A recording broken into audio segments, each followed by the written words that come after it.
ధనుస్సు రాశి. ఈ ధనుస్సు రాశి వారికి కానీ చూసుకున్నప్పుడు వ్యయాధిపతి అలాగే పంచమాధిపతి అయ్యాడు. వ్యయ పంచమాధిపతి అయిన కుజుడు వ్యయంలోనే ఉన్నాడు.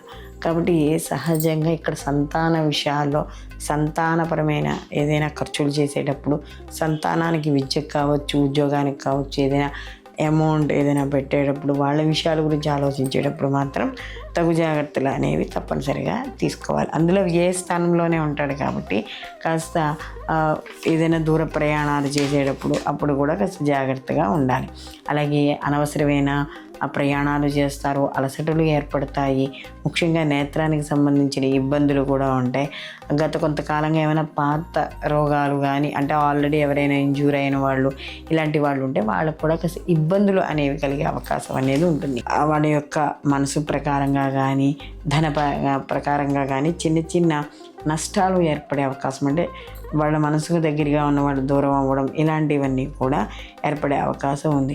అనవసరంగా ఒక పనికి 4 సార్లు తిరగడం, ఈ యొక్క పని అంటే ఏదైనా ఒక పనిని చేయాలనుకున్నప్పుడు ఆ పని రైట్ టైంలో అవ్వకపోవడం వల్ల 1-2 సార్లు చేస్తే కానీ పని పూర్తవకపోవడం, తద్వారా శారీరక అలసట, మానసిక అలసట ఇవన్నీ కూడా చోటు చేసుకుంటాయి.